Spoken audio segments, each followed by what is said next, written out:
नमस्कार। हम लोग आज विजेंद्र वर्मा जी के परिवार के साथ बैठे हैं। हम लोग अभी सीतापुर गए थे वहाँ की स्थिति जाने।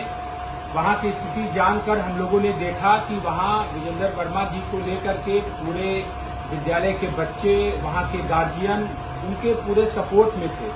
सपोर्ट में इस वजह से थे कि उन्होंने वहाँ पर काम किया था, बच्चों को पढ़ाया था। और अब हम लोग जांच पड़ताल और यथास्थिति पता करने के लिए उनकी वाइफ, उनकी पत्नी के साथ हम लोग बैठे हैं। ये जानने की हम लोग कोशिश कर रहे हैं कि क्या स्थिति है, क्या चल रहा है, अभी क्या कानूनी प्रक्रिया है। यहाँ पर जब हम लोगों ने बातचीत किया तो ये पता चला कि स्थिति बहुत विकराल है, बहुत दयनीय है, बहुत परेशान है, बहुत रो रही थी। किसी तरीके से हम लोगों ने इनको समझाया बुझाया है कि ये सामाजिक लड़ाई है, ये हमारे परिवार की लड़ाई है।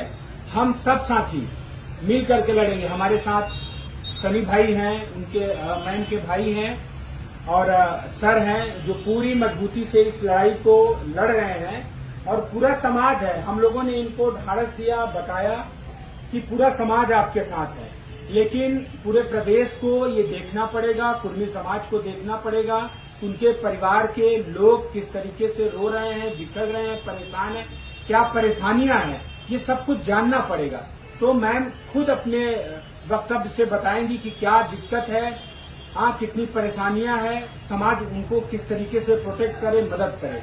मैम आप बोलिए क्या दिक्कत है। तो हमारे घर में भी बच्चे भी छोटे हैं, घर में कोई बड़ा है नहीं बोलने के लिए, और वो तो जेल में हैं, हम लोग क्या करें।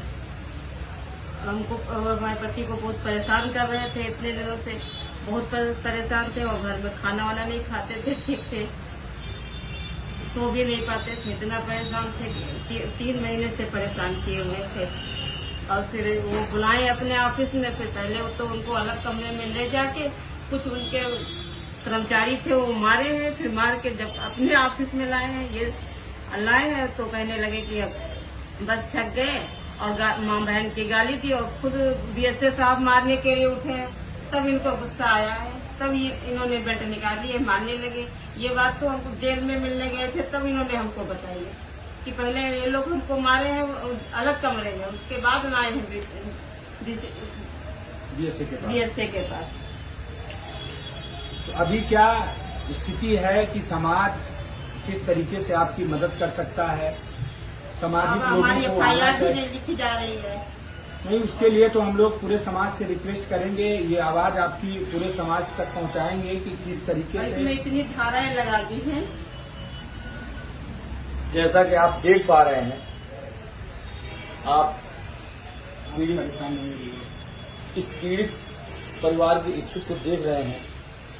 मैम है, पिछले 2 दिन से बता रही खाना नहीं खाई है, पूरे परिवार परेशान है, पूरा परिवार डिस्टर्ब है। उनको एज एक अपराधी के रूप में पेश किया गया है। उनको जो उनके ऊपर एफआईआर हुआ है, जो उनके ऊपर धाराएं लगाई गई है, अपराधी दिखाया गया है। क्या वो अपराधी है? बच्चे उनके साथ खड़े हैं, बच्चों के अभिभावक उनके साथ खड़े हैं। अगर वो अपराधी हैं तो उनके साथ वो लोग क्यों खड़े हैं?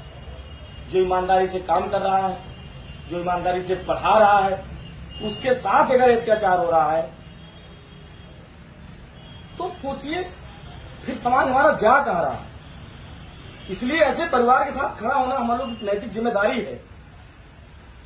ये हमारी बहन है, हमारी मां है, हमारी जिम्मेदारी विशेष रूप से होती है कि हम लोग इनके साथ खड़े रहें। बहुत परेशान है, डिप्रेशन में ये है, इनका पूरा परिवार डिप्रेशन में चल रहा है। समाज के लोग बैठे हैं, तमाम सामाजिक लोग बैठे हैं जो परेशान है। आपकी परेशानी देख के आप परेशान हैं, पीड़ा में हैं। तो आखिर ये अत्याचार क्यों? अगर स्वजाति होने की वजह से, मुख्यमंत्री जी के स्वजाति होने की वजह से अगर बीएसए वहां बैठा हुआ है तो इस समाज का, हमारे समाज का दुर्भाग्य है। हम अपनी बहन की, अपनी मां की रक्षा नहीं कर पा रहे, अपने समाज की रक्षा नहीं कर पा रहे। इसलिए आप सभी से कर्मठ निवेदन है कि अपनी परिवार का, बहन का, अपनी मां का रक्षा करने के लिए आगे आए। हमारे प्रिंसिपल साहब को न्याय दिलाएं। जो भी समस्याएं आ रही हैं उसके लिए हम लोग मिलकर लड़ें, और जब मिलकर लड़ेंगे तभी ये जीत हासिल होगा। क्योंकि यहाँ जो बैठा हुआ आदमी है, जो बीएसए बैठा हुआ, जब तक वो न्याय की कुर्सी पर वहाँ बीएसए पद पे बैठा हुआ है तब तक न्याय नहीं कर सकता है, क्योंकि उसके मन में काला है। देखिए, जमानत तो हो ही जाएगी, कानूनी लड़ाई तो लड़ी दी जाएगी, लेकिन वो मान सम्मान कैसे मिलेगा, उनकी नौकरी कैसे वापस आएगी? ऐसी संगीन धाराओं में अगर जमानत मिल भी जाती है तो न्याय कैसे मिलेगा? और जो गलत है, जो बीएसए ने मान सम्मान के साथ खिलवाड़ किया है, जिन अधिकारियों ने, जिन बाबुओं ने पिटाई की है, उनका क्या होगा? पहले सर्वप्रथम समाज पूरा इकट्ठा हो। सीतापुर में लाखों लोगों को इकट्ठा होने की जरूरत है। ये सरकार वोट से चलती है, ये सरकार जातिगत सेंटिमेंटल से चलती है। जिस दिन हमारे जाति समाज के लोग इकट्ठा हो जाएंगे, ये सरकार पीछे जाएगी, मुकदमा वापस होगा, उनकी नौकरी उनको मिलेगी। अगर समाज के लोग नहीं इकट्ठा होंगे तो ये मामला ठंडा बस्ते में हो जाएगा। फिर कोई सनी, कोई अमरिंदर, कोई सामाजिक लोग नहीं आएगा। लड़ाई ये घुट घुट के मरेंगी, लड़ेंगी। हाँ, सामाजिक रूप से इनको हानि पहुंचेगी, एक नौकरी जाएगी। एक बात मैं और कहना चाहूंगा, तमाम आपके शिक्षक परिवार से हैं, तमाम शिक्षकों से निवेदन करना चाहूंगा कि क्यों अपने नंबर का आप इंतजार कर रहे हैं ऐसे भ्रष्ट अधिकारियों के लिए। बीएसए एसोसिएशन अपना लेटर पैड जारी करता है अपने बीएसए अधिकारी के सपोर्ट में, तो सोचिए सबसे बड़ा समूह आपका शिक्षक संघ है। शिक्षक संघ से बड़ा कोई शिक्षक संघ अभी तक है ही नहीं सरकारी माध्यम में। अगर आप अपने परिवार की लड़ाई आप नहीं लड़ पा रहे हैं तो दुर्भाग्य है, आप शिक्षक परिवार से हैं। देखिए, वो कोई शिक्षक संगठन नहीं, वो आखिर आप चाहते क्या है? वहाँ भी वही, आप जाति व्यवस्था से पीड़ित हैं, जाति मानसिकता से पीड़ित हैं, तो दुर्भाग्य है कि आप शिक्षक हैं।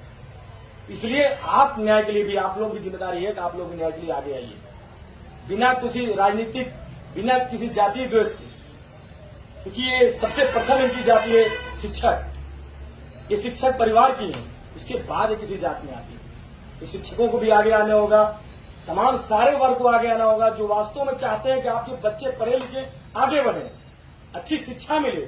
एक अच्छे अध्यापक को प्रताड़ित किया जा रहा है तो स्वाभाविक आपके परिवार को भी प्रताड़ित किया जा रहा है। इनके पिताजी भी मास्टर टीचर साहब थे। के पिताजी भी टीचर थे। अब सोचिए, आपके ससुर जी भी टीचर थे, उनका बेटा भी अगर टीचर रहा और ईमानदार टीचर, पूरा गांव जिसके लिए रो रहा हो, वास्तव में क्या हो? किसी की हत्या का नहीं सोच सकता है क्या? पूरे अधिकारी, पूरे प्रदेश में ये बोलबाला सबसे ईमानदार टीचर, अगर कोई बेड निकाल करके मार रहा है तो बहुत बड़ी विकट परिस्थिति आई होगी, या उसका सारा सब कुछ मान सम्मान दांव हो चुका होगा। ये जो दोहरा चरित्र प्रशासन दिखा रहा है, भाई उनका एफआईआर हो जाता है बीएसए ऑफिस में, बीएसए ऑफिस से एफआईआर हो जाता है। अगर हम लोग एफआईआर, परिवार एफआईआर कराए तो ये एफआईआर क्यों? जांच होनी चाहिए ना दोनों पक्षों की। कि भाई अगर हम कह रहे हैं कि हमें भी मारा गया, हमें भी गरियाया गया, हमें भी जान से मारने की धमकी दी जाए, इस पर भी एफआईआर हो। ये तभी हो पाएगा जब पूरा समाज इकट्ठा होगा, नहीं तो कुछ भी नहीं हो पाएगा। ये मामला ठंडे बस्ते में चला जाएगा। तमाम संगठनों से बात हो गई है, डॉक्टर आर.एस. पटेल से, नीरज पटेल जी से, और भी तमाम संगठनों से बातचीत हो चुकी है। सब लोग एक व्यवस्था बना रहे हैं। प्रदेश के सामाजिक लोग इकट्ठा होंगे। जब तक न्याय नहीं मिले, जब तक आपको सम्मान न मिले, तब तक ये प्रयास करिए, हम लोग कहीं जाना ही नहीं है। इसलिए सभी लोग आगे आइए, सभी लोग लड़िए, अपने परिवार की लड़ाई लड़िए और आपको न्याय दिलाइए, आपको सम्मान दिलाइए। देखिए, सपोर्ट करिए।